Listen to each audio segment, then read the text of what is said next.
Romanticizing your life starts with the little things, noticing the little moments that can easily pass you by. Romanticizing your life means taking time to let yourself live in those small moments, whether it's to let yourself stand in the sun a moment longer before you continue on with your walk, or letting yourself properly laugh at something that catches you off guard. Allow yourself to live in that moment and feel the sunshine or feel that joyful laughter. Romanticizing your life starts with these small moments. It's not about buying anything or waiting for your life to be quote unquote perfect. It's about now, the present moment. I've been feeling a bit meh recently, but I thought today I would try and get my life together and take you along with me. Get back to basics, get back to my routines that I know help me, like time in nature and journaling. Documenting this day will help me romanticize it, help me feel like I'm getting my life together. I hope this video inspires you to do the same, to romanticize your life and start getting back on track or start feeling like you're doing okay, because you are. Time in nature always helps me. I have never gone on a walk and got back thinking, well, that was a terrible idea. Walking helps me reflect, it helps me process emotions. It helps especially with anger, where I feel like I just need to keep moving, keep walking, keep going, walking without purpose, just walking to walk. This morning walk in the sunshine quieted something agitated in my soul. Seeing my dog snuffle around, seeing her trying and failing miserably to catch the squirrels who race up the tree trunks way quicker than she can catch them, seeing her bounding around running, just being in the moment, enjoying her time outside reminds me to be in the moment too. The sunshine also obviously helps with romanticizing this time outside. Self-care is a big thing for me to get on track and feel like I'm romanticizing my life. Skincare can be indulgent and it can feel selfish or like a waste of time. There's so much that needs doing. I might start thinking that I don't have time to do my gua sha or I don't have time to do a face mask, but taking that time is important. It reminds me that I am worth looking after. It helps me romanticize my boring everyday life. I really like this brand Sukin. Their oil balancing range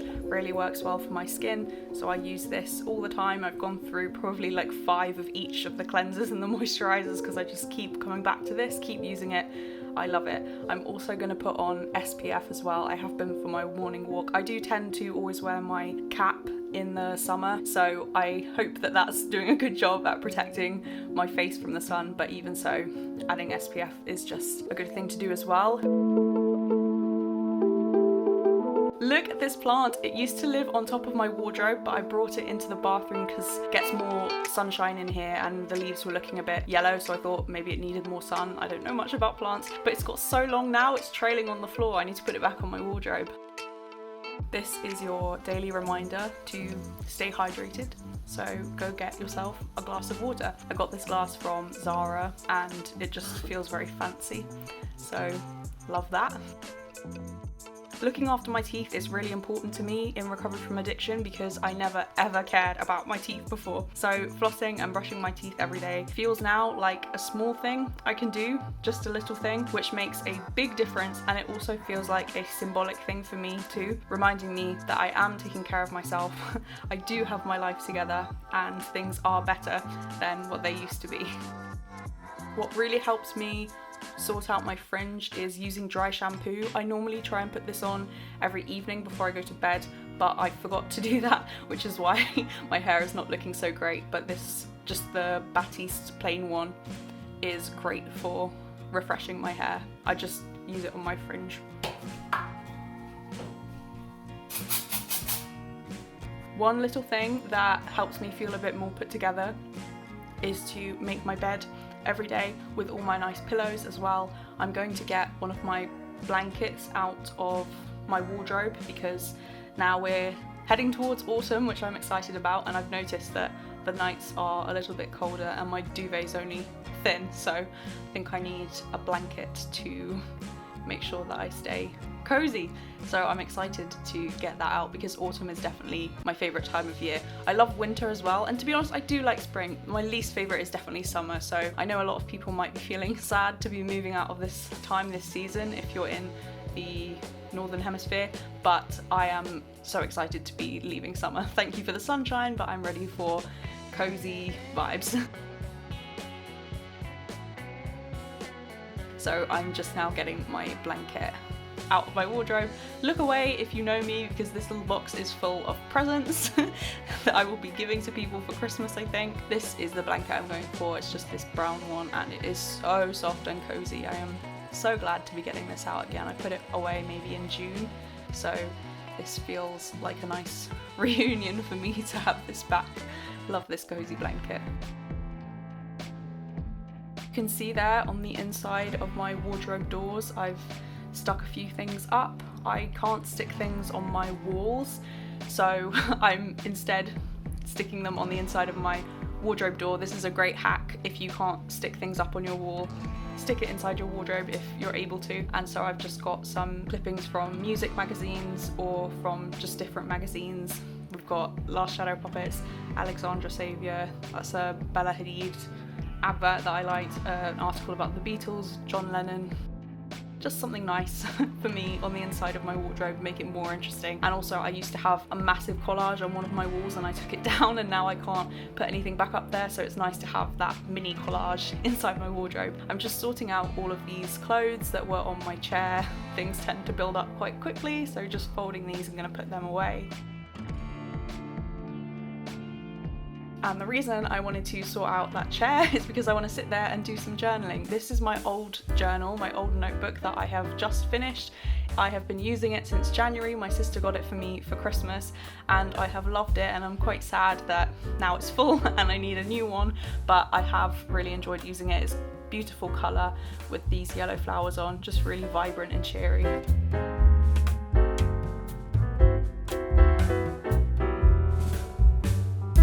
Every cloud has a silver lining, and I am now able to start this Lord of the Rings journal that my dad got me. I love this so much. We're going to do a little unpacking of this and unwrapping of this journal. If you have a journal that you are too scared to start using, this is your sign. Get it out now and we can unwrap it together. I had some trouble opening this, you see. I ended up having to bite it to get the plastic off. I love it so much. It's got like this lovely matte finish on the cover, and then the little gold figures in the gold writing. I think the figures are Frodo and Sam and Gollum, and it's so lovely. It makes me so happy to have a nice notebook like this. And it's got maps on the back, inside the back cover and in the front cover as well. If you like Lord of the Rings, this will probably mean something to you, and if not, you probably don't care at all, but I like these illustrations. I just think it looks really nice, and I'm so excited to use this journal. Here it is unwrapped without the plastic. It also came with this little timeline of all of the events that happen in the Lord of the Rings. I liked looking through this because I love Lord of the Rings. I'm gonna reread the books soon, I think. I rewatched the films in March, so I want to reread the books. I've not read them for a while, so I think I need to do that. So excited to be able to start using this. I really like these moleskin notebooks because they have a lot of lines. They're quite thin lines, like quite close together, but it means you can write a lot.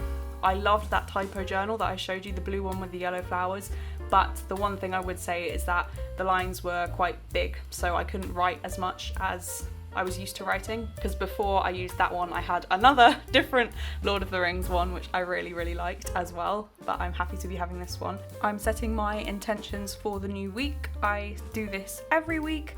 I normally pick between 3 and 5 intentions for the week. The first one is always I will stay sober, and then the other ones will either have to do with something that I need to do, like I will apply for this job, or I will wear makeup this many days, or I will film however many YouTube videos this week, something physical like that I can achieve, or it will be something emotional, something like I will take deep breaths, or I will do something nice for someone else, I will be kind to myself, I will take time for myself. You can see here, these are perfect, this many lines. I love all of this. It gives me the space to write enough and really reflect on the day. I'm doing something new this time with a new journal. I've not done this before. I'm going to the very last page of the journal, and on the top half of that page I am writing a letter to my future self that when I finish this journal I will be able to read because I will get to the end and see that this is on the last page. My hope is that I will kind of forget what I've written here. I'm hoping that it will be kind of like a mini manifestation where in 6 months or 8 months, however long it takes me to get to the end of this journal, I will read it and think, oh my gosh, all of this stuff that I've written, that's happened in the last few months. So I'm hoping for something like that, but if not, it is just a very hopeful, encouraging thing that I've written to myself, all about self-love and self-acceptance. And then I've left the bottom half of the page to be able to write a letter back to my past self, if that makes sense. So the top half is, I've put dear future me, and then the bottom bit will be, oh yes, all of this happened, or this didn't happen, or this has happened instead. I'm trying this out. I've not done this before, and the idea just came to me. I thought, why don't I write something on the last page, and we'll see how that goes. I will give you an update in 6 months or 8 months, 10 months. I'm not sure how long it will take me to get through this notebook. Now I'm back at the front of the notebook and I am doing my daily review for Monday. I said this video is all about getting back on track. I filmed this on Tuesday, and so I am here reviewing Monday and answering the now 5 questions. In my other journal I only had space to answer 4 because there weren't as many lines, but now I've got this one, I've got more space. So the categories I do and that I'm going to carry on doing because I found this to be very effective and very helpful for me. Today I feel I am grateful for what went well today, what didn't go so well today, and the 5th category that I've not been doing because it didn't fit before but now it can do is what lesson can I take into tomorrow. Normally it's quite closely linked with what didn't go so well today. I might say what didn't go so well today, I stayed up really late, I spent too much time on my computer, or I could have been more patient, more kind. Then that translates quite nicely into what could I do tomorrow, something I can take into tomorrow. I can think, oh okay, I'm going to be kinder tomorrow, I'm going to breathe before I react, set myself a bedtime or a time where I turn off my computer, taking what didn't go so well today and turning that into a lesson for tomorrow. I have been journaling like this for a year and a half now, answering these same categories, these same questions, filling these things in, and it has been really helpful for me, and I recommend you do something similar or experiment, find what questions you want to answer. I really recommend doing some kind of gratitude list or gratitude journaling. That has been probably the most transformative category that I've gone through in the last year and a half. I did a video about gratitude journaling, which I will link if you want to hear more about that. And now I'm just putting my journal away in my bedside table where it belongs.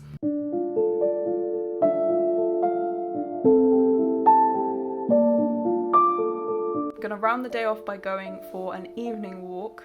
The sky was quite stormy and grey today because it had been raining. I was at one point worried it was gonna start raining when I was on the walk, but thankfully it didn't.